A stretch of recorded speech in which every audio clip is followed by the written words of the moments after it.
All right. We've made it to Joseph. And this really starts the last story of Genesis. I think we're going to have 13, 14 chapters here. Probably won't get it all done today. But this is really the last story of the beginning. And it starts in Genesis 37. And we'll do things a little bit differently this morning. I still want to read and discuss, but I kind of want to go in order. So I'm going to read a few verses, and we'll see what we see in those verses so that we can take this story in order. And so Genesis 37:1 starts out, Jacob lived in the land where his father had stayed, the land of Canaan. This is the account of Jacob, or this is the account of Jacob's lineage. And that's how the story of Isaac had started. I believe Isaac's lineage started the same way. So this is his sons, his family, and what happens with them. Joseph, a young man of 17, was tending the flocks with his brothers, the sons of Bilhah and the sons of Zilpah, his father's wives, and he brought their father a bad report about them. One of the challenges with this story is that our number of characters is going to explode, right? We've had Abraham kind of had 2 children that we were dealing with. Isaac has 2 children that we're dealing with, and how many do we have now? 12. And so just kind of keeping up with those and seeing them each as distinct people. There's this term in writing of child soup. So if you're writing a story and you have too many children and they all just have names, then the reader's just like, they're just like it's a bunch of kids, you know. There's just this one and that one. It's in the nursery. Okay. Oh, that's the wrong one. And so it can be difficult with 12 kids to distinguish them, right? And to know each one of them individually. And so we've got here, we start off with Joseph and the sons of Bilhah and Zilpah, his father's wives, it says. And he brought their father a bad report about them. All right, so tell me, what do you see here as we open up? What do these verses tell you about what's going on with this family? I think Joseph is talented. He's a tattletale, right? Squeal on him. He's gonna squeal. And what happens to snitches? We get stitches. Stitches get stitches. We're gonna find out here. I have in my version, he brought their father a bad report. Does anybody else have anything else there? Any other version with a different way? Do you think he did that on his own, or did his father ask him to do that? So, an interesting thing about here, apparently there's something with the grammar where it says he was tending the flocks with his brothers. But my understanding is what it actually says there is he was tending his brothers through the flocks. So there's something interesting about the Hebrew grammar where it's like he's not tending the flocks. He's tending his brothers through the flocks. And his father has definitely put him up to this. That's a good question, and it's going to become clear later, like his father has picked him, and this is what he's doing. Yeah, great question. Any other rendering of that bad report? Everybody's version is the same thing there. So the term there in the Hebrew, it's actually 2 words, and the first word is ra, and ra is generally rendered evil. And sometimes it's not rendered evil because it doesn't make sense like to us, because we think of evil as evil intent. Ra doesn't always mean like someone doing something evil with intent to do evil. And then the second word is not used very often. But half the time it's translated slander. A different way to render this would be that he brought their father evil slander about them. And that would change the story completely, wouldn't it? I have a completely different view of Joseph if the way this had been rendered here is the first time we meet him, he goes and he's tending his brothers through the flocks, and he brings back evil slander about them. Now, I'm not saying that's the way that it should be rendered, but I am told that the connotation here is of whispers. This report has a connotation of whispers. He brings back raw, evil, bad whispers about his brothers. And so one of the things we're going to have to deal with is what kind of a guy is Joseph? What is he doing? What is his character? And if we read this, and I guess the way I've always kind of read it is that his brothers just weren't doing a good job. They're not doing what's right. And so Joseph goes there. It's his job to go. He's tending his brothers. And he sees that they're doing something bad. He probably goes and he's like, hey, you're doing this wrong. You're being lazy. You're not putting the sheep up. They're not grazing enough during the day. You're not taking them far enough to get to the good grass. Whatever it is about this bad report. And then he probably tells them about it. And then he comes back and he tells his father about it. Because that's what he's supposed to do. Maybe. But not if that word means whispers. It kind of means that, well, he went and he saw the brothers, didn't tell them about it, comes back and whispers to his father. You know what Dan is doing out there? One of the things that always struck me about the story of Joseph is the Bible, all other Bible characters, their sins are blatant. Their downfalls, their shortcomings are just blatant. You get the story of Joseph, the Bible doesn't really point out his flaws, but if you read the story close enough, you can see them. Like it, if that makes sense. Yeah, that's a great point. And that would be something to watch as we go through this. Like his development and kind of how he's messed up here. Because I think he's messed up. Especially if we dig deeper into that bad report. And it's going to come to bite him, right? He's going to get stitches because of this. Yeah, now, the question here, though, is like, well, is he doing something wrong?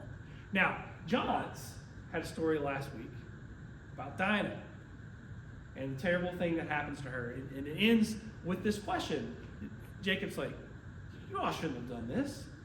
You can't be doing this. You've made me a stench to all of the people in the land. And then the brothers answer, well, should we just let him get away with this? And he asked you all if y'all had an answer to that. No, nobody did. You've had a week to wrestle with it. Anybody have any thoughts about that now? Let me ask a different question. Is there an answer? Is there a right and a wrong? Can we say that definitively that either Jacob was right or his sons were right in this case? That's a much tougher question. I'm not aware of anyone who's come up with a definitive answer. I'm sure there's conjectures about who was right and who was wrong. I'm not aware of anyone who has this teaching and they're like, well, here it shows in the Bible who's right or wrong. And a lot of times, Jesus will come along and he will answer a lot of these great questions. I'm not aware of Jesus answering this question of who's right or wrong.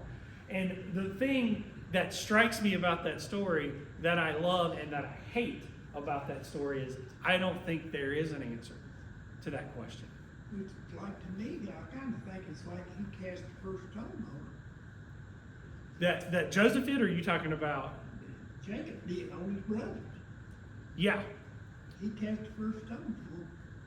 Is that not wrong or right? Exactly. And so there's like a connection between these two.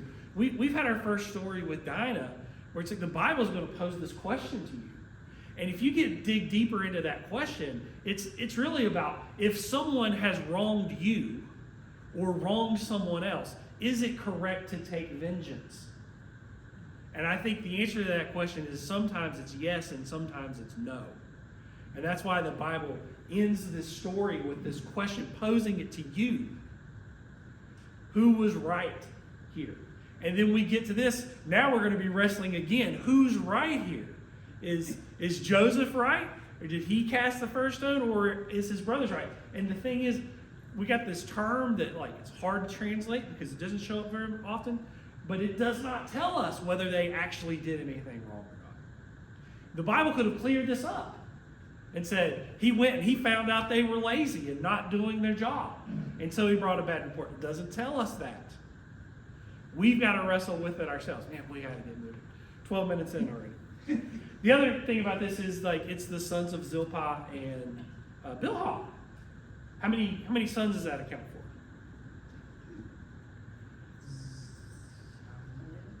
Well, for the sons of Zilpah and the sons of Bilhah.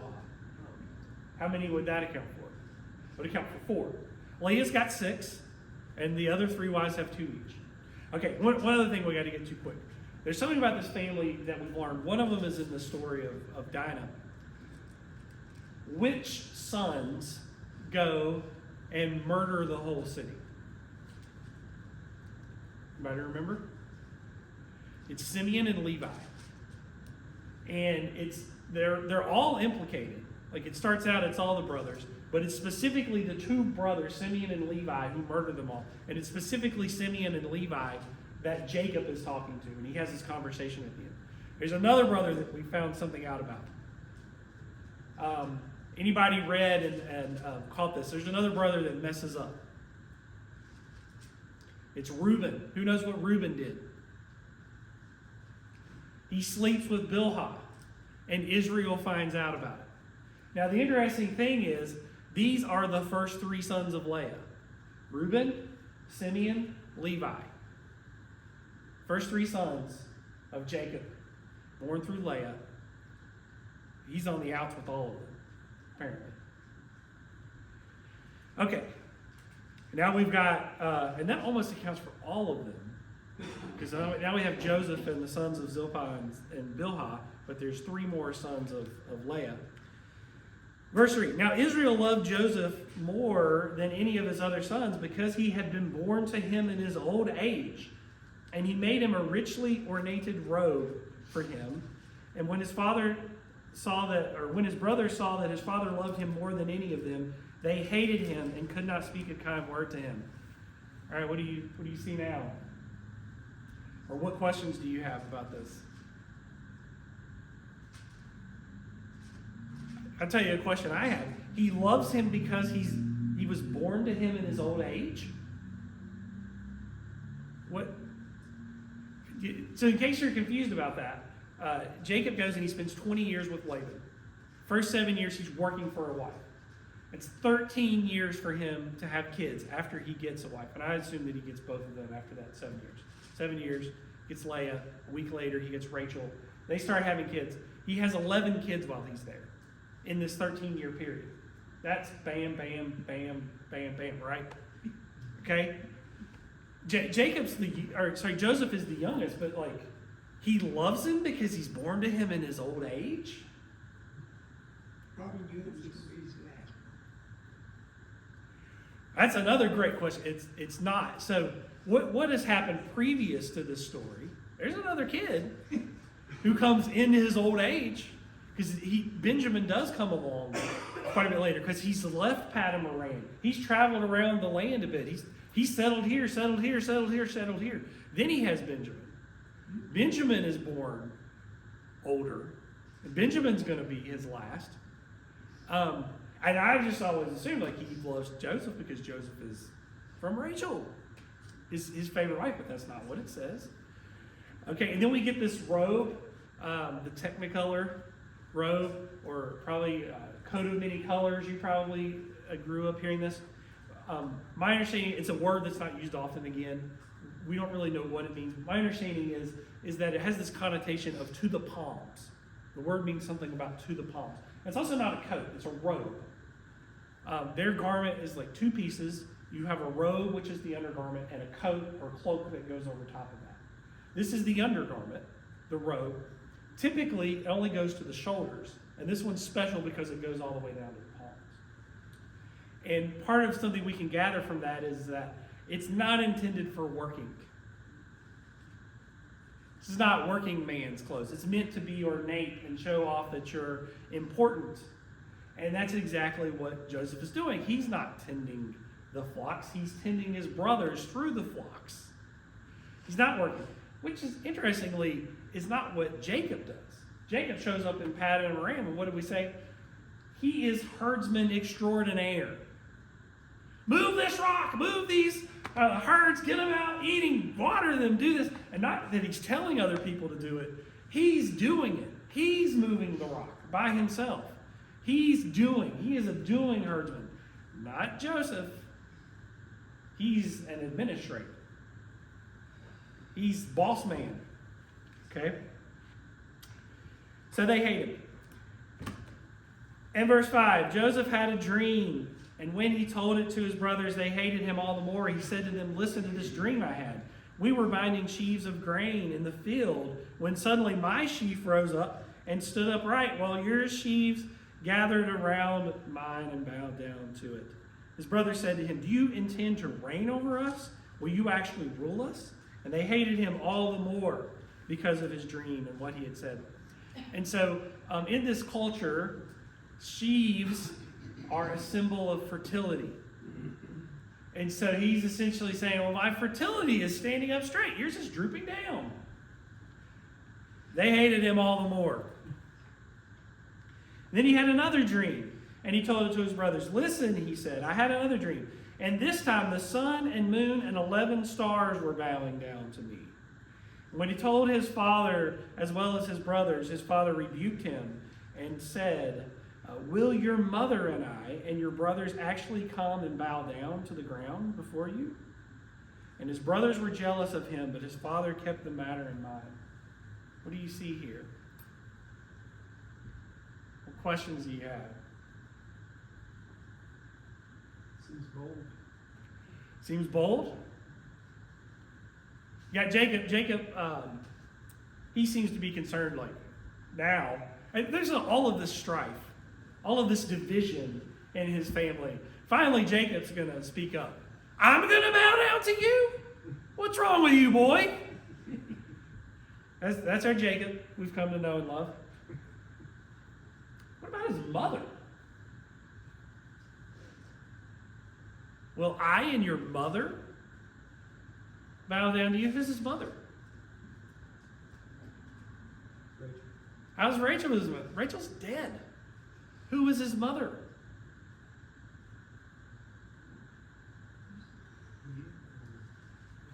Leah, which is a fantastic thing that it throws into this here, because Rachel and Leah have been in this competition with kids.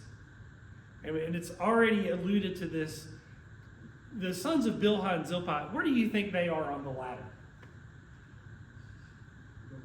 They're the lowest. Okay? The sons of the servants? Sometimes they're called wives, sometimes they're called concubines. So you're here, not really clear. But Leah and Rachel are naming them. Okay, they got to be the lowest. But they're having this competition about having kids. But now Rachel has died. And so it seems to be suggesting here that Jacob sees it as Leah is your mother. And apparently Leah, I would assume, is the mother to all of them at this point. Now his brothers had gone to graze their father's flocks near Shechem, and Israel said to Joseph, as you know, your brothers are grazing flocks near Shechem. Come, I am going to send you to them. So you see there, father, definitely Jacob that's orchestrating this. Very well, he replied. So he said to them, go and see if all is well with your brothers and with the flocks, and bring back word to me. Then he sent him off from the valley of Hebron, or the valley of friendship. When Joseph arrived at Shechem, a man found him wandering around in the fields and asked him, what are you looking for? He replied, I am looking for my brothers. Can you tell me where they are grazing their flocks? They have moved on from here, the man said. I heard them say, let's go to Dothan. So Joseph went after his brothers and found them near Dothan. But they saw him in the distance. How did I know this? They saw him in the distance. And they ran to him. And they threw their arms around him. And they hugged him. And they kissed him. And they wept. Oh, I've lost my place. They saw him in the distance. And before he reached him, they plotted to kill him.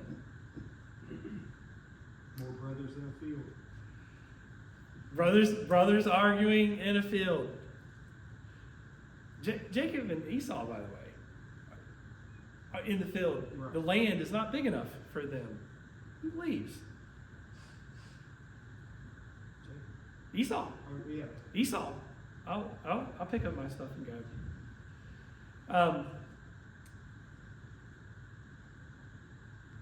So here comes that dreamer, they say to each other. Come now, let's kill him and throw him into one of the cisterns and say that a ferocious animal devoured him.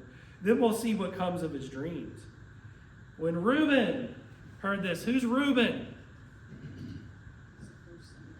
He is the oldest. If there's a leader of this group, it's Reuben. Well, what do we know about Reuben? He's messed up. He sleeps with Bilhah, and Israel knows about it. But when Reuben heard this, he tried to rescue him from their hands. Let's not take his life, he said. Don't shed any blood. Throw him into the cistern here in the desert, but don't lay a hand on him. Reuben said this to rescue him from them and take him back to his father. So when Joseph came to his brothers, they stripped him of his robe, the richly ornamented robe he was wearing. And they took him and threw him into the cistern. Now the cistern was empty and there was no water in it. Into the pit he goes. As they sat down to eat their meal, they looked up and saw a caravan of Ishmaelites coming from Gilead. Their camels were loaded with spices, balm, and myrrh, and they were on their way to take them down to Egypt. Judah. Who's Judah? Who's his mother? Leah is his mother. What number is he? It's number 4. What did I say? So far, we've met the first 3. Reuben sleeps with his stepmom. Simeon and Levi murder a whole city, make their father a stench to the people in the land. Next up, Judah. Judah, what does Judah do? Judah said to his brothers, "What will we gain if we kill our brother and cover up his blood? Come, let's sell him to the Ishmaelites and not lay our hands on him. After all, he is our brother, our own flesh and blood." His brothers agreed. Is what Judah's doing, is it good or is it bad? It's our first time meeting him. Lesser of two evils, I guess. Lesser of two evils, better than killing him. Okay, better than they've actually buried him alive, and it seems like that's what they're going to do. Now Reuben's thinking, "I'm going to go back and save him." The rest of them are thinking like, "Well, this is more cruel. I like this better. Let's not kill him now. Let's let him die a week from now in this pit." Yeah, and he's like, "Oh, I'm going to get money for him as well." So Judah comes up with this thing, lesser of two evils, kind of good, but it's also bad. And from Reuben's perspective, it's horrible because Reuben was going to go save him, and now we're not going to be able to do that. So they sell him. So, okay, verse 28. So when the, I don't know, I've lost my place. Somebody help me out here. When the, what is it? No, that's, you've lost your place too. So what verse are we in? So when what chapter? 37, 28. Where do these Midianites come from? Who was coming? The Ishmaelites. Are they like related or something? Do they live near each other? What? The Ishmaelites, where did Ishmael go to settle? Goes to the southwest, settles beside of Egypt, basically. So if you're looking at Israel, southwest, Ishmael's down here. They're coming from Gilead. Where's Gilead? Gilead is northeast, the opposite direction. Midian, now who is Midian? Midian is one of the sons from Abraham that he has in his second life. After Sarah dies and he marries again, Midian is one of these children. And they're going to become a nation. They live to the south, east, sort of. So we got Ishmael down here, Gilead up here, Midian down here. They're cousins, sort of, through Abraham. And it's pulled a switcheroo on us here. It's not the first time. So I don't know what this means, by the way. It's going to do it again in Numbers, though. We'll get to this in, I don't know, 6 years or something. No, it won't be that long. It won't be that long. It's going to pull this switcheroo again. But it's pulled a switcheroo. So when the Midianite merchants came by, his brothers pulled Joseph up out of the cistern. He gets out of the pit and sold him for 20 shekels of silver to the Ishmaelites. We're back to Ishmaelites again, who took him to Egypt. And when Reuben returned to the cistern and saw that Joseph was not there, he tore his clothes. He went back to his brothers and said, "The boy isn't there. Where can I turn now?" Then they got Joseph's robe, slaughtered a goat, and dipped the robe in the blood. They took the ornamented robe back to their father and said, "We have found this. Examine it to see whether it is your son's robe." He recognized it and said, "It is my son's robe." So, is this not the most unique robe in all of the land? Are they really I don't know, whose robe this? We found this robe. He recognized it and said, "It is my son's robe. Some ferocious animal has devoured him. Joseph has surely been torn to pieces." Then Jacob tore his clothes, put on sackcloth, and mourned for his son many days.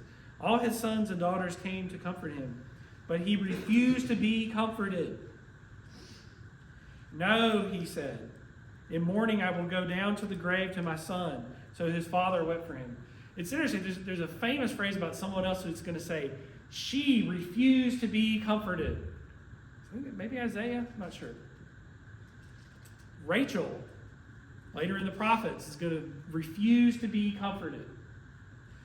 And Rabbi David Foreman points out something interesting about this, is that he can't have closure. He doesn't get his son's body. He has to assume that he's dead. But they can't have a funeral. You can't put him in the ground. He can't get closure. And so he's refusing to be comforted. And he's saying, I will go down to my grave. In mourning I will go down to my grave, to my son. So his father wept for him.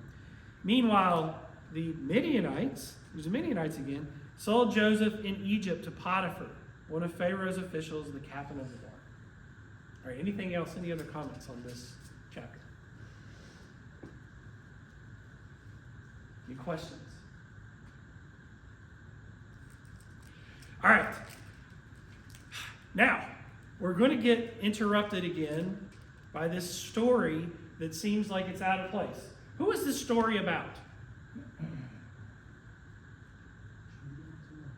This story is going to be about Judah and Tamar. What is this larger story about? Since we started at chapter 27, and as it goes on, who is this story going to be about?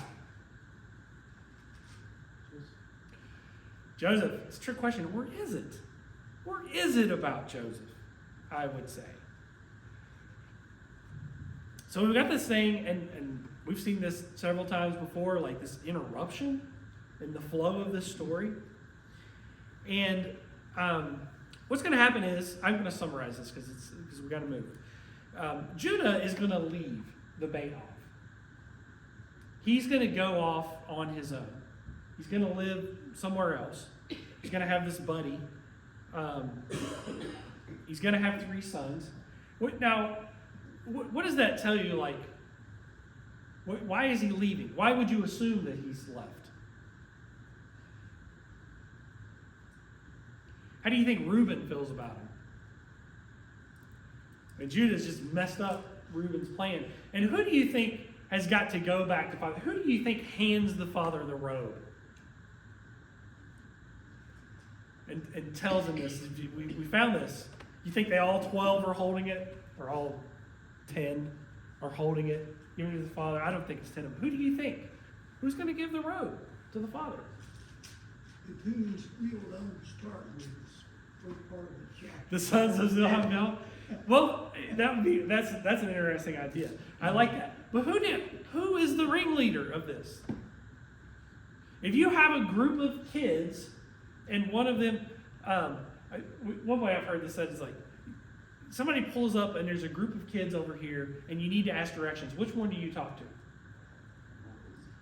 The oldest or the tallest? Actually, you're getting age from height. You're going to talk to the tallest. Who's going to be the ringleader of this group? Reuben. Who didn't want to kill his brother? Who wanted to save his brother? Reuben. And who has to go and lie to their father? Well, it never technically says he lies. He hands him. Yeah, he doesn't say the that road. really. Good point. Good point. Good point. Okay, so anyway, back to Judah and Tamar. What I'm getting from this is like, there's been a rift between Reuben and Judah has left.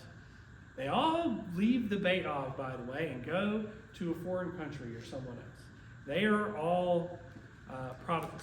Prodigal, by the way, doesn't mean that you leave. Prodigal means that you spend extravagantly. So they're not all prodigals in that way.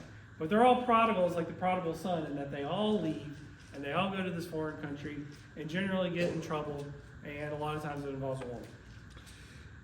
So anyway, he goes there, he's got 3 sons. And he's married off the first one to Tamar, but he dies. I think it says that he was wicked. But Judah's firstborn, was wicked in the Lord's sight. So what do? You got 3 sons. First one's died and he was married. What do? You take the wife, you give it to the second son. This is before that has been made a law. I think it's going to come in Exodus, maybe later. But that's not just like in the Bible, and it's not just the Hebrews. It's a cultural thing that actually spans across the world. So he gives him to the son, tells Onan, make a son for your dead brother. Onan sabotages the process, and God kills him because he's wicked. Now what are you going to do? Well, the last son, he's not old enough to marry off. So Judah tells Tamar, he says, wait around until this son grows up. But he's not being above board. He says, for he thinks that son may die as well. I was trying to work out, what is he aiming at here? What advantage does it give him if that son dies that he's kept Tamar or let Tamar go? Does anybody have any idea? I don't know. But he's being deceitful. He's his father's son. Somehow he's deceiving Tamar. And anyway, when that son grows up, does he give him to Tamar? No. He grows up, and I don't know if it says that if he marries him off to someone else or just Tamar sees that Judah is not going to give her his other son. So Judah goes up to shear the sheep. Tamar puts on the prostitute's veil. Judah goes and he makes a deal. Come sleep with me, he says. She sleeps with him. First there's this bargain. What are you going to give me? I'll give you a goat. Had a goat in the previous story. He's like, well, I don't have the goat right now. She's like, well, you're going to have to give me something to hold. And she takes his seal and his staff and the cord that the seal is on.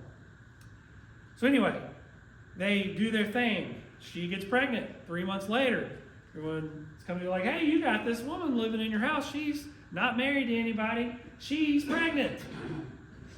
Bring her, Judah says. We'll burn her to death. But Tamar sends the seal and the staff. It's very interesting. She could have waited until they were bringing her out. I'm presuming that everyone's there.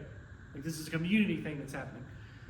She could have waited and said, look what happened. She doesn't do that. She sends them secretly to Judah. And she says, do you recognize these? Because this is the man I got pregnant by. And then it says he recognized them. There's this interesting thing. There's this word nakar, to recognize. It's not used very often. But it gets used twice here when she says, do you recognize? And it says he recognized. Do you nakar these? Yes, he nakared them. It's interesting because in the previous story, when Reuben, I presume, gives the coat to his dad Jacob, he says, "Do you nakar this?" And it says Jacob nakared it. Oh, it's connecting these two stories. Now, we're bringing it back to Judah because Judah is the reason that they're bringing this coat to their dad. And now he has a choice to make. Because she has done this in secret, I'm assuming that if he wanted to, he'd be like, man, we got to kill her as fast as we can. Shut her up before she exposes me. But what does he do? He says, she is more righteous than I. He recognizes his mistake. Anybody else getting David and Nathan vibes from this? I am. Interesting. Whose kid is David? What tribe does he come from? Judah.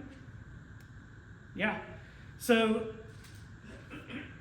and we get to this story. So Judah apparently is going to come back because they're all going to be living together. They're all going to go down to Egypt together. We have this story about Judah, and what have we learned about Judah?